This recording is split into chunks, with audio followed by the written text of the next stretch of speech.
Welcome to TV 44's Late Night Movie. Her beauty caused her to be reckless with love. When I say late night movie, what do you think? If you're from a certain generation, you might do a Google search that will painfully mislead you. If you do know what a late night movie is, then describe it. Be specific. It's hard because the late night movie isn't an exact science. It's a feeling that we just know once we feel it. We know it's like a warm hug. It's crying uncontrollably at 2 a.m. It's comforting. This is the art of the late night movie.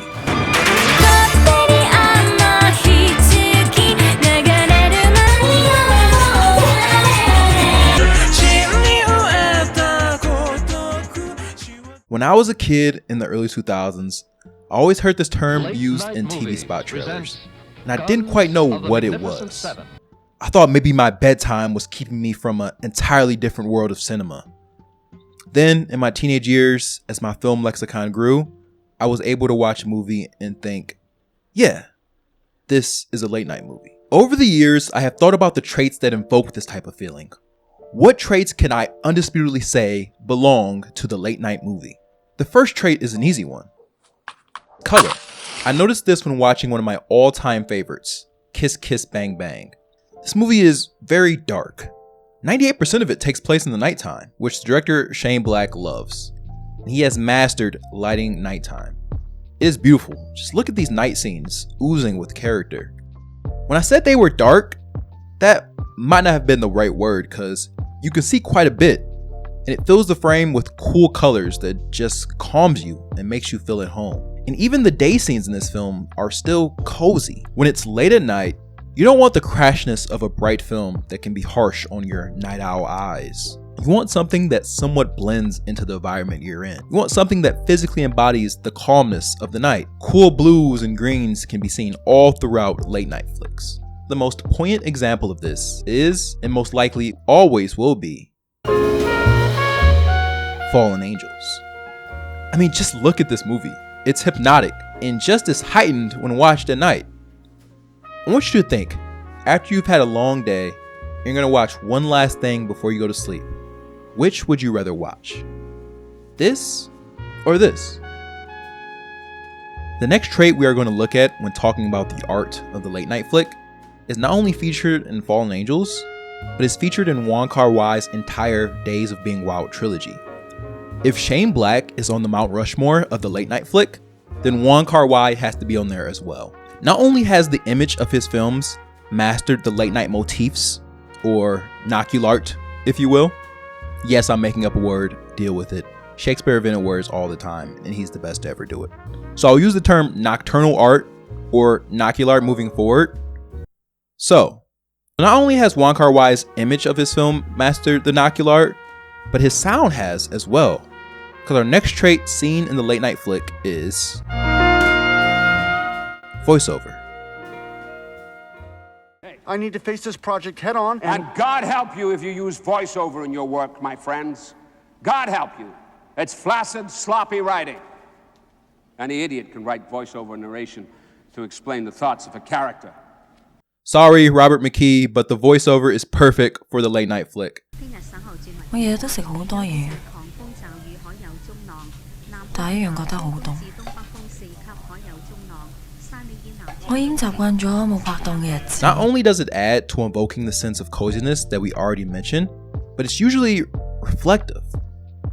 When I say voiceover, I really mean reflective, but I'll get to that later.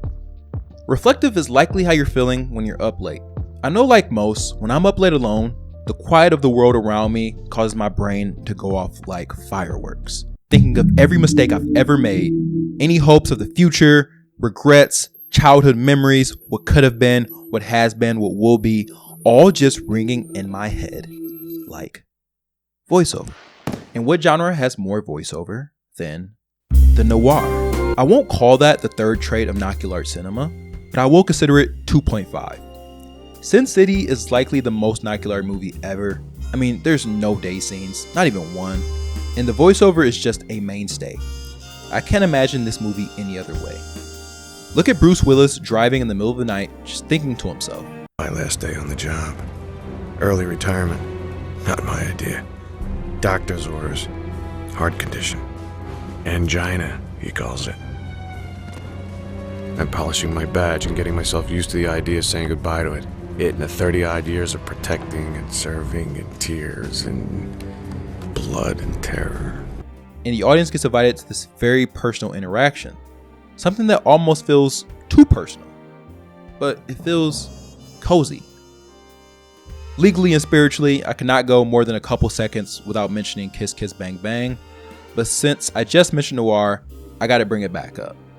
And of course, you know I'm Shane Black's ultimate cheerleader. So listen to the voiceover in this. Okay, I was a bad narrator again, because the kid at the beginning was the magician, right? That was me. I don't want to put this on you, but some detectives, if you've been paying attention, I mean, I shouldn't have to... Great, no wonder. Hey, Mon Pa Kettle, I got an idea. Why not put these two lame-o extras in front of the mammoth fucking lens? Boo, scat, fat lady, leave. Ha, see there? Harold. So snappy, and RDJ's talent is just dripping through the mic. I made a point to emphasize that the real second trait is reflection, and not purely voiceover. Because reflection isn't always in your head. Sometimes it's out loud, brash, unfocused, sloppy, and you're just spilling your guts straight from the heart to someone close to you or anyone that will listen. That's the art of the late night flick. That's Noculart. Listen to Holden McNeil in another one of my favorite late night flicks. I love you. Very, very simple. Very truly. You are the epitome of everything I have ever looked for in another human being. And I know that you think of me as just a friend, and crossing that line is the furthest thing from an option you would ever consider. But when you're up late, sometimes it enables you to tell it how it is. Whether it's because you've been holding it in all day, or the pure narcoleptic high you feel of still being up. Sometimes this late stream of consciousness can also come from the fact that you're on... Indulge in any alcohol, drugs, sex after 12, or any other illegal activity. Not my shadow. Substances. If you're an adult up late and you're not alone, and you're with a good amount of people, you might be on substances. While on substances, spilling your guts in a reflective stream of consciousness doesn't always make sense. This country is founded, it was founded by people who were into aliens, man. George Washington, man, he was in a cult. And sometimes it does. You gotta do what Randall Pink Floyd wants to do, man. And let me tell you this, the older you do get, the more rules are gonna try to get you to follow.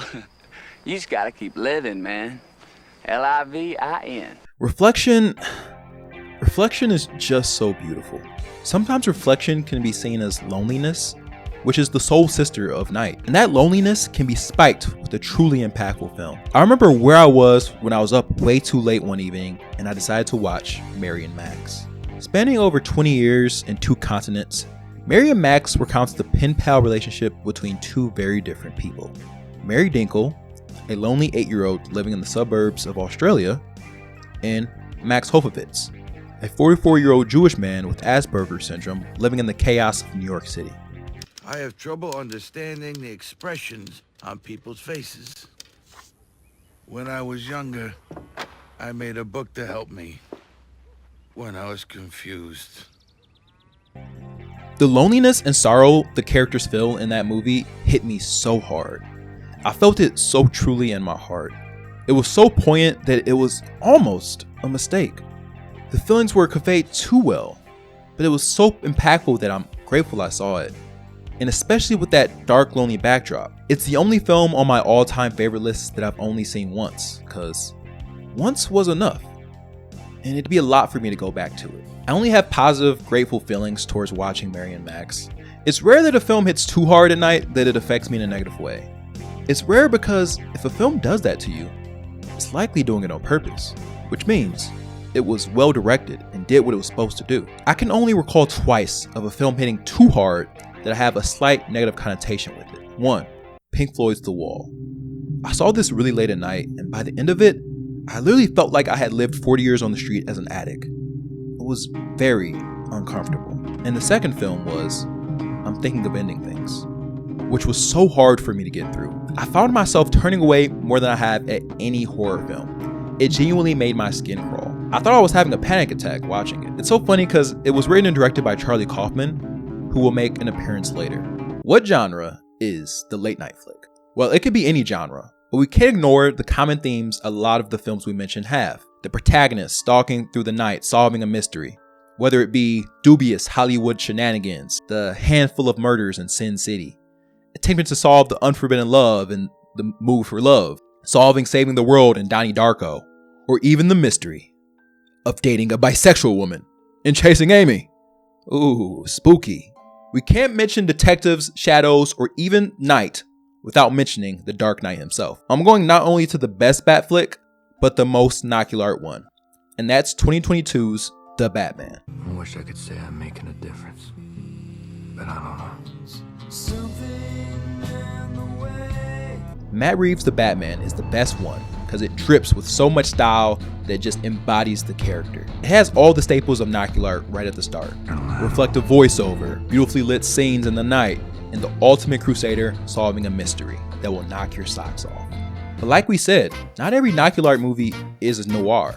Some are just friends hanging out and driving around like we see in Dazed and Confused, which doesn't get more late night. 90% of my memories from high school were just being with friends and having nothing to do in our boring suburb that we drove around all night and talked about life. Swingers also does this, but it adds a bit of spice, and that spice is heartbreak. John Fairview's character is somewhat fresh off a breakup and still can't get over it. So his friend, played by Vince Vaughn, decides to take him to Vegas to get him back in the scene. You're a bad man. You're a bad man. You're a bad man. So money and you don't even know it. You're so money. Could you baby, we're not. We're not. I'm telling you, your money. Fucking money. Your money. And boy, is nighttime a great backdrop for heartbreak. I mean, when you're up late being reflective, it's easy for your brain to go to that one person that got away or broke your heart. It may even cause you to send inadvisable texts that you regret when you wake up. Late night and heightened emotion is why I have to add Good Will Hunting. Though the color isn't the stereotypical nightshade, the feeling and emotions are, which is even more emphasized by the ending scene. Son of a bitch. He stole my life.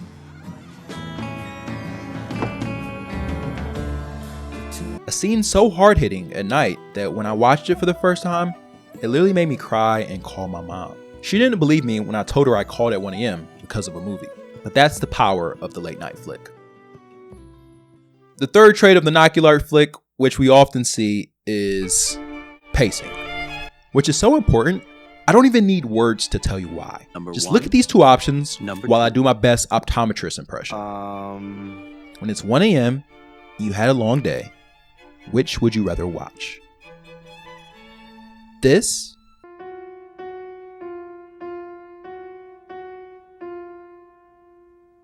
Please, come forward. Or this?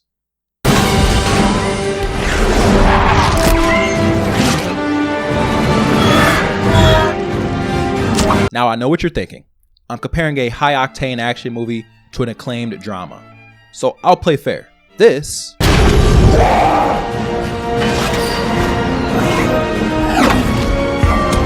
or these.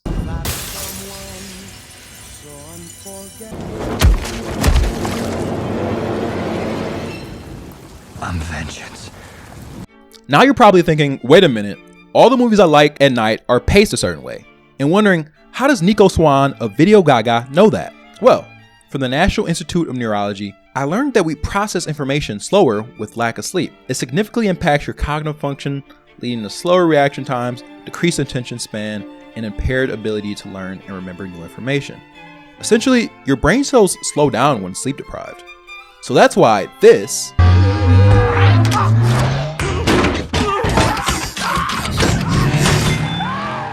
hits different at 1 p.m. than this. Back to our keyword. No, not Noculart. Cozy. What feels more cozy? This. When I was working late at the movie theater, I found myself wondering, what if she was right? What if she had been telling the truth? Or this. You want to know what I am? You want to see what my life is? Slower pacing feels more cozy, almost like a steamy cup of tea. It feels safe, it holds you tight before you start counting sheep. Sometimes it might even put you to sleep. But that's why mysteries are important. We already talked about them in the last trait section, but let's talk about how mysteries can be slow, almost methodical, and still keep our attention without putting us to sleep. For that, we'll talk about another one of my all-time favorite films, Eyes Wide Shut. And boy, is this movie slow.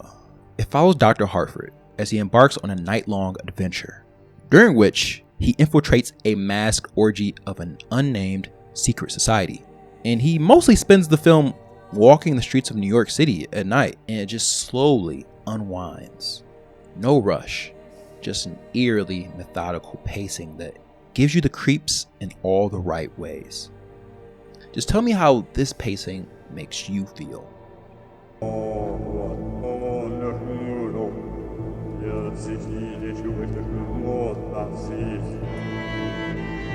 This unraveling pacing is a key component of the late night movie, which is why so many psychological thrillers fit right into the late night movie.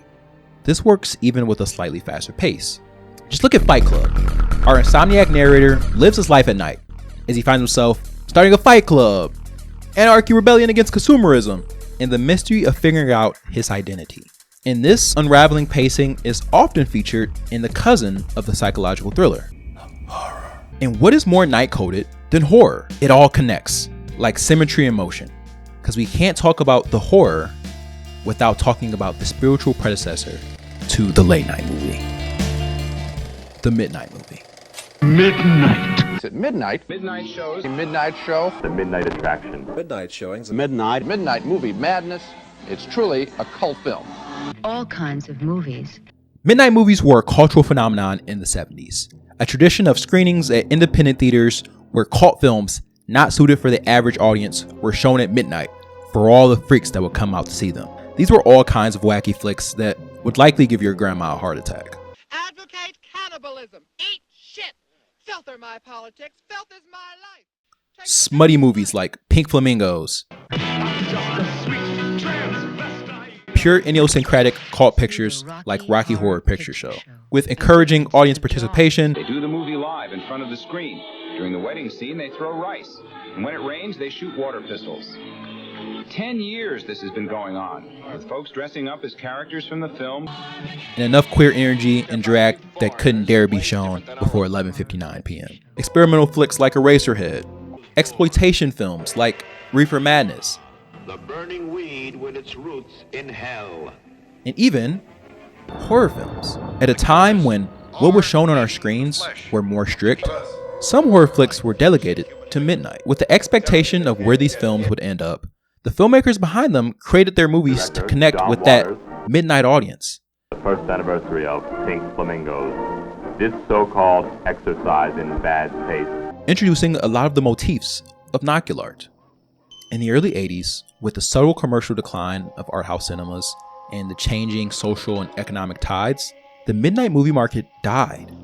And in a way, the movies died too. But also in a way, they gained a new life. No longer subjugated to the nighttime, now these movies were helmed by mainstream distributors and were able to find themselves not only at independent screens at midnight, but mainstream cinemas in the afternoon. And as always, when the counterculture art is no longer counter and is consumed by the behemoth of mainstream, it loses its edge, which sucks. But don't get me wrong, I love when artists are able to reach more people. It's a fine line. Though the midnight movie died, in its place rose a beautiful avatar of a successor that would keep similar aesthetics, but now it would be called the late night movie, which was more of a suggestion than a mandatory screening time. Not only that, but your late night movie had all the biggest up and coming stars of the time. The 90s and 2000s saw plenty of marketing for the late night movie, often marketed as edgy or an adult comedy with jokes more suited for dusk, and marketed as just something really cool. And don't even get me started on DVDs, because that's when the term completely peaked. Now you could have late night movies in your home available to watch anytime. Some of the last uses of the term late night movie were used to describe comedies in the late 2000s. And then, boom. Is marketing shift not to limit their profitability to certain time frames? We saw the end of the term used in marketing and trailers. But did that kill the late night movie? No. It became a vibe, one you had to sniff out yourself. It became a secret between film buffs, much like the secret societies in Eyes Wide Shut. It became a wink-wink to Letterboxd users daring enough to create a list for it. It became a Mandela effect for those searching for it on the web that makes you feel crazy. Like, I swear this was a term. Did I make this up? Why is only Seth Meyers and Stephen Colbert showing up? What is Mindy Kaling doing here?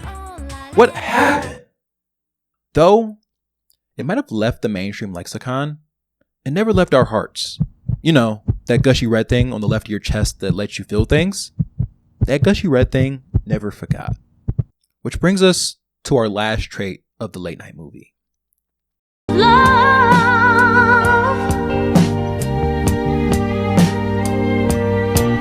Is now a mistake.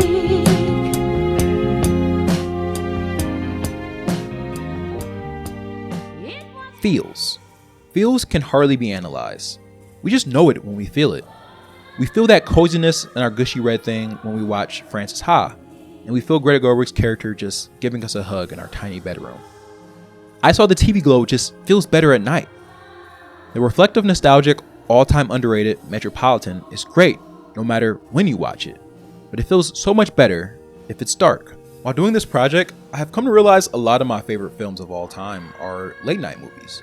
And I remember so vividly everywhere I was when I watched them for the first time, which made me come to realize how important your state of mind is when consuming art. I truly believe sometimes it's the wrong place, wrong time. There have been moments where I was watching a movie and turned it off after 10 minutes because I knew it wasn't the right time and I wasn't in the right headspace. Hell, I remember listening to Blonde by Frank Ocean and not liking it at all, and then going through Heartbreak, and soon Blonde became the only thing I listened to for a year. That being said, when someone asks me what my favorite film of all time is, I don't have to hesitate. I know immediately. And I know exactly where I was when I watched it for the first time. But more importantly, when it was. Because it's the perfect late night movie. Eternal Sunshine of the Spotless Mind. The wrinkles on my forehead.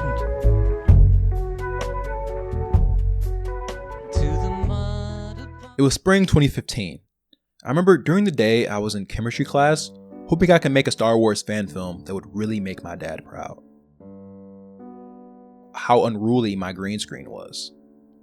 As the day became nightly and the neighborhood became quiet, I found myself up late, which was and still is rare for me.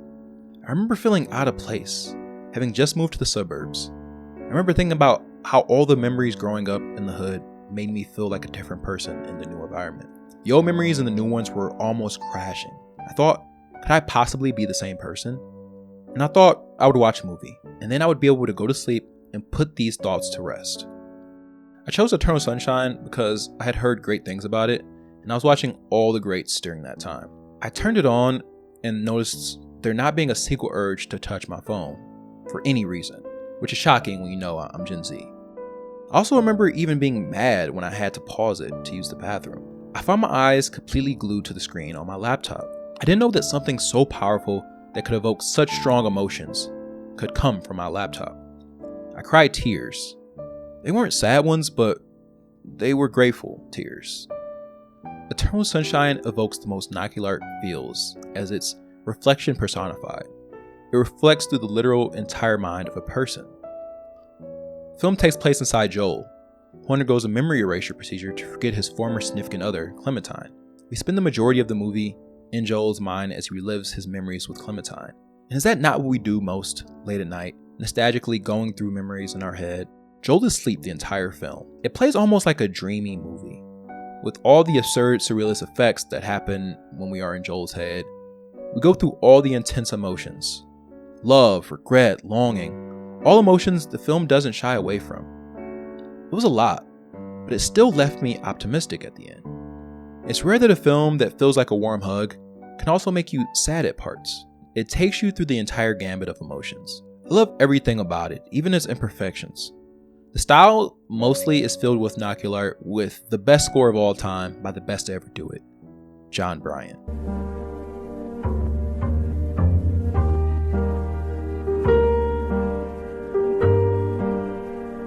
The camera sometimes uses just a over-the-counter camcorder that feels nostalgic and puts you at ease. It has all the traits we mentioned: eternal voiceover reflection, over-emotional spilling the heart, and literal inside the brain outwards reflection. Beautifully lit night shots, smooth pacing, and uncovering the mystery of not only relationships, but the human condition. We mentioned earlier about the night being a unique time for the brain, and nowhere is it more important to show than by watching this movie at night. As we journey through one's mind and soul, the surrealness and themes just hit different. I'm so grateful to have seen this when I did, and it's why I always will have an appreciation for the art of the late night movie.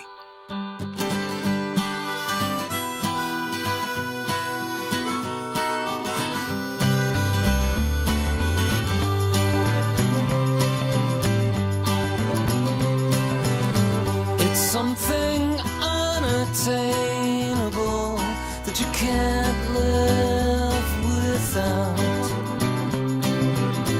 And now the unexplainable has you riddled with doubt. Things begin. Thank you for watching. My name is Nico Swan, and this is Video Gaga. And I'm so very proud of this video. So if you took the time to actually watch the whole thing, we are officially friends. Congratulations, you made a friend. And to show that we're friends, leave a comment. Not like a weird like YouTuber strategy kind of way, but like in a way that I'm like genuinely curious. Like leave a comment, and at the end of your comment, put the secret code word folio, F-O-L-I-O, so I know you really watched the whole thing. And then I'll follow you back on Letterboxd and stuff, and it'll be all kumbaya. A bit about me: I'm a lifelong filmmaker, lifelong film watcher. So I'm really excited for what this channel can become, and this video is really the first start of that. And subscribe so you can see next week's video when the director is actually really cool, hyphen Spike Jonze and Sofia Coppola. And maybe, let's say 15,000 subscribers, we'll do the art of the daytime movie. Who knows?